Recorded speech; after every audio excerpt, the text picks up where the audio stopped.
Boa tarde a todos, meu nome é Gláucia, eu sou do grupo 9 e hoje a gente vai apresentar a extrusão em materiais metálicos.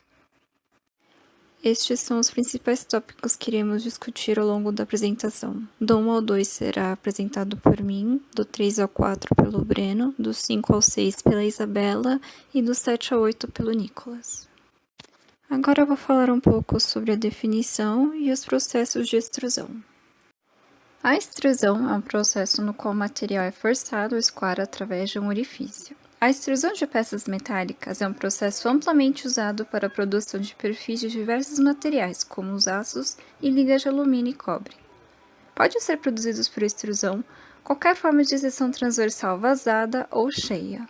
Como a geometria da matriz permanece inalterada, os produtos extrudados têm seção transversal constante. Na figura ao lado, temos como exemplo uma etapa do processo de extrusão a quente. Mais pra frente irei explicar esse conceito, mas aqui queremos mostrar como é feito o processo. A peça é empurrada contra a matriz conformadora com redução da sua seção transversal. A parte ainda não extrudada fica contida em um recipiente ou cilindro, e o produto final pode ser uma barra, um perfil ou um tubo. Quando todo o material é comprimido, é feito um corte e depois ele é separado para ser resfriado, onde ele já fica pronto para ser comercializado. Existem 3 diferentes processos de extrusão. A extrusão a frio, que foi desenvolvida nos anos 40, é o processo que combina operações de extrusão direta, indireta e forjamento. O processo foi feito na indústria, particularmente para ferramentas e componentes de automóveis, motocicletas, bicicletas, acessórios e equipamentos agrícolas. Ele é semelhante ao processo de extrusão a quente e é a ductilidade do material que dirá que tipo de processo será aplicado. A extrusão a frio é feita em temperatura ambiente, usando materiais de alta ductilidade. Aqui no slide podemos ver as vantagens desse processo: elevada economia, combinação com outros processos, alta qualidade dimensional e superficial, fabricação de peças complexas e melhores propriedades mecânicas. Já na extrusão semi-aquecida, é quando o tarugo é aquecido a uma temperatura inferior à temperatura de recristalização do material que o compõe. A vantagem desse processo é a menor tensão de escoamento. Já na extrusão a quente, é feita em temperatura elevada para ligas que não tenham suficiente ductilidade à temperatura ambiente, de forma a reduzir as forças necessárias. A extrusão a quente apresenta, porém, alguns problemas. O desgaste da matriz é excessivo, o esfriamento do tarugo na câmara pode gerar deformações não uniformes, e o tarugo aquecido é coberto por um filme de óxido que afeta o comportamento do fluxo do metal por suas características de fricção e pode gerar um produto de pobre acabamento superficial. A vantagem desse processo é que torna mais fácil sua conformação. Agora irei falar sobre os tipos de extrusão. São basicamente 2 tipos de extrusão, a direta e a indireta, mas há ainda 2 variações, a hidráulica e a lateral. Como pode ser visto na figura ao lado, este é o processo básico denominado direto. Um tarugo cilíndrico é colocado numa câmara e forçado por um atuador hidráulico, através de uma matriz. A abertura da matriz pode ser circular ou de outro formato. Para proteger o pistão da alta temperatura e a abrasão resultantes do processo, emprega-se um bloco de aço chamado falso pistão entre o material e o êmbolo. Utiliza-se ainda um pedaço de grafite entre o falso pistão e o material, para garantir que todo o material passe pela matriz, não deixando nenhuma sobra. A extrusão direta tem matriz e recipientes fixos, o material flui no sentido da força aplicada, o material extrudado passa pela matriz e tem um melhor acabamento superficial e maiores valores de atrito. Agora neste slide temos a extrusão indireta, também conhecida por reversa ou invertida, onde a matriz se desloca na direção do tarugo. Pode ser visto como ele é por dentro na figura. Como não há movimento relativo entre o tarugo e as paredes da câmara, as forças de atrito e pressões necessárias são menores do que a de extrusão direta. Por outro lado, como o êmbolo é furado, as cargas a serem utilizadas são limitadas e não é possível obter perfis com formatos complexos. Essa extrusão indireta tem recipiente fixo e matriz móvel. O material flui no sentido contrário da força aplicada. O êmbolo é oco e móvel, a força é menor que a do método direto e o acabamento superficial não é tão bom. Extrusão hidráulica, também conhecida como extrusão hidrostática, é realizada usualmente a temperatura ambiente, em geral usando óleo vegetal como meio, combinando as qualidades de viscosidade e lubrificação. Pode-se também trabalhar em alta temperatura. Neste caso, ceras, polímeros ou vidros são usados como fluido, que também tem função de manter o isolamento térmico do tarugo durante o procedimento de extrusão. Podem ser extrudados por este método uma grande variedade de materiais e polímeros, formas sólidas, tubos e outras formas vazadas como favo de abelha e perfis.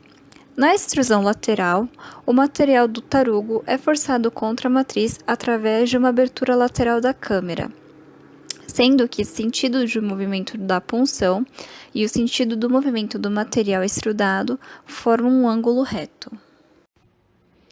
Boa tarde, eu sou o Breno Gomes, da turma 9, e vou estar aqui falando sobre o fluxo de metal. E agora falando sobre o fluxo de metal, o fluxo de metal ele basicamente determina a qualidade e as propriedades mecânicas do produto final, né? Você pode comparar o fluxo de metal com o escoamento de um fluido líquido num canal.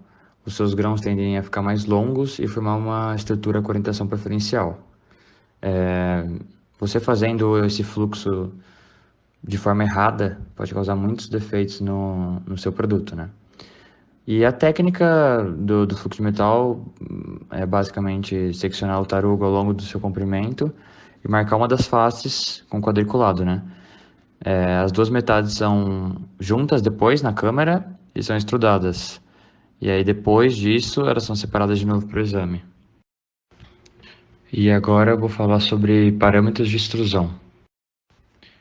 Começando agora pelo parâmetro geométrico, aqui ao lado na imagem de baixo você consegue enxergar o ângulo alfa ali e a área A0 e a F, né? A relação de extrusão é o quociente entre essas áreas, entre a área A0, que é o que está entrando do tarugo, e a área AF do produto extrudado. Além disso, quanto maior o diâmetro do círculo circunscrito, maior é o controle necessário para manter as dimensões do perfil extrudado. Com isso, o tamanho é um dos fatores que descrevem a complexidade desse perfil. Agora, falando sobre a complexidade da extrusão, ela pode ser medida entre o perímetro da seção do produto extrudado e a área da seção transversal.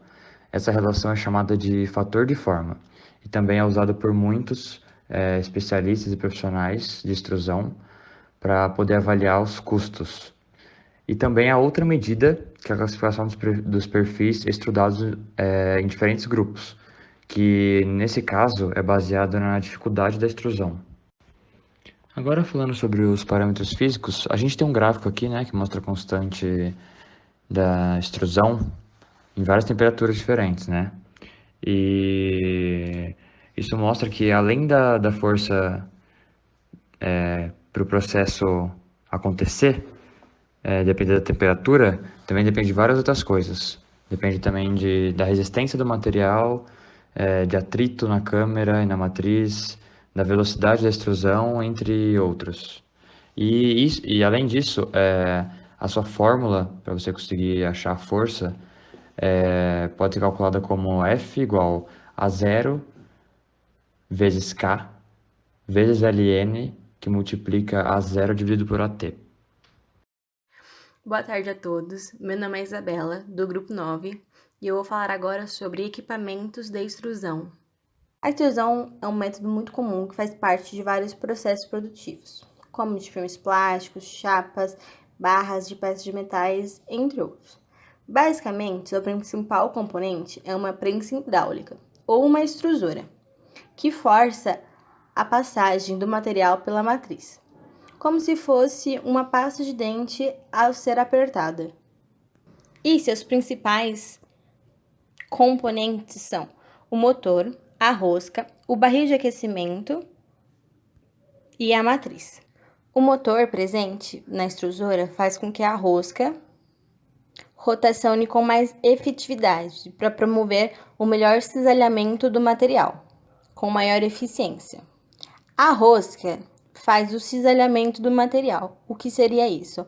Ela exerce no material pressão, uma alta pressão, ao ponto que o material seja fundido ou plastificando ao longo do processo. O barril de aquecimento é responsável por promover um calor extra ao material, para que o cisalhamento seja mais eficaz. E a matriz é responsável por dar forma ao material, que está sendo pressionado ao longo do processo. O material sai conforme desejado ou moldado pela matriz. E com a presença de um cortador, as peças são finalizadas com o tamanho desejado. E no caso, esse material também pode ser chamado muitas vezes de tarugo.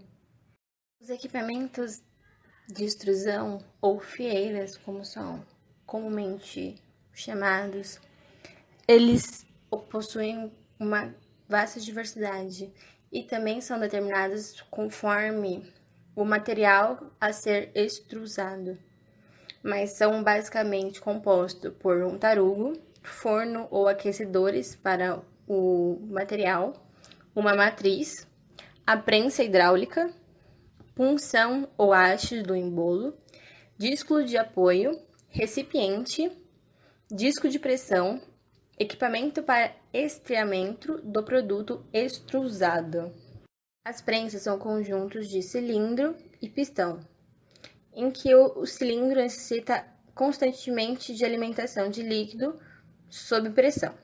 Os equipamentos mais comuns de extrusão são trato de rosca, prensa de extrusão, trato de rosca dupla, conjunto de moldes, prensa hidráulica, prensa mecânica de manivela e a prensa excêntrica. As prensas mais utilizadas são as prensas hidráulicas, e as mais comuns nas indústrias de metalúrgicas são as hidráulicas horizontais. E até colocamos aqui um esquema de uma extrusão com prensa hidráulica horizontal. Bom, agora eu vou falar um pouco sobre exemplos de materiais utilizados. Grande parte dos materiais podem ser extrusados, vamos depender só do processo de extrusão, a quente ou a frio, extrusão indireta ou indireta, mas grande parte pode ser extrusado. Porém, os mais utilizados são o alumínio, cobre, o aço, magnésio e chumbo. E colocamos as faixas de temperatura que eles são utilizadas para a extrusão desses metais. A extrusão, na maioria das vezes, é realizada com a temperatura do metal acima de sua temperatura de recristalização, principalmente para metais duros como o aço. E por que isso? Devido ao trabalho quente, devido à intensa vibração térmica, facilita muito a difusão de átomos e mobilidade, aniquilando as discordâncias. O encruamento e a estrutura dos grãos, porque ao se trabalhar com uma temperatura maior que a temperatura da recristalização, facilita a difusão de átomos e a mobilidade e aniquilamento das discordâncias. O encruamento e a estrutura distorcida dos grãos, produzida pela deformação, é rapidamente eliminada pela formação de novos grãos livres de deformação, como resultado da recristalização. É possível conseguir grandes níveis de deformação, uma vez que o processo de recuperação e recristalização acompanha a deformação. Ou seja, se você trabalhar com a temperatura maior que a temperatura de recristalização, facilita com que o tarugo ou o material que você esteja extrusando seja mais fácil deformado e assim com mais facilidade ele sofra o cisalhamento e ele seja empurrado pela matriz. Boa tarde a todos, meu nome é Nicolas do Grupo 9 e hoje eu irei apresentar para vocês exemplos de produtos fabricados na extrução de materiais metálicos. E agora vamos falar um pouco sobre exemplos de produtos fabricados pela extrução. Os produtos fabricados pela extrução, eles são facilmente encontrados no dia a dia, porque eles fazem parte de muitas indústrias, como a civil, a produção automobilística, ou pode ser até mesmo na fabricação de móveis e embalagens. Um grande exemplo disso pode ser os quadros de janelas, os trilhos de portas corrediças, maçanetas ou qualquer tubo, barra ou perfil com os materiais que são normalmente utilizados na extrução. Por exemplo, o alumínio. E esse material, esse produto, ele é muito importante na indústria porque o resultado da extrução ele consegue fornecer um produto de uma excelente qualidade e com uma alta resistência a impacto e a corrosão. E agora falarei um pouco sobre os defeitos durante o processo de extrução. Durante a extrusão, podem ocorrer vários tipos de defeitos durante o processo, que pode mudar as características físicas do material. E a primeira que eu irei falar para vocês são as trincas superficiais, que ocorrem normalmente na extrusão a quente. Porém, também pode acontecer nos outros tipos de extrusão. E os principais fatores que causam esse defeito é a velocidade e a temperatura do tarugo. Isso pode acontecer rasgos, trincas, ondulações na superfície do material. E a solução desse problema é simples, é apenas calibrar a velocidade e a temperatura do tarugo. Outro defeito que eu irei apresentar para vocês é quando os óxidos presentes na prensa são arrastados para o centro do tarugo, como na imagem ao lado. Esse defeito é também conhecido como defeito cachimbo e pode apresentar riscos e filetes negros em torno do tarugo. E a melhor solução para minimizar isso é melhorar a filtragem dos óxidos e alternando o padrão de fluxo da prensa para um comportamento mais uniforme. E agora as trincas internas, que ocorrem quando o tarugo desenvolve fissuras do tipo flecha dentro do lingote, e que são conhecidas como trincas centrais, e o desenho ao lado representa muito bem essa situação. E o principal fator é a tensão hidrostática de tração na linha central. E quanto maior a fricção da extrusão, maior a quantidade de fissuras. E sabendo controlar esses fatores, minimizará esses problemas. Agora, aqui nesse slide, temos as referências bibliográficas que utilizamos para fazer essa apresentação. E essa foi nossa apresentação sobre extrusão em materiais metálicos. Muito obrigado.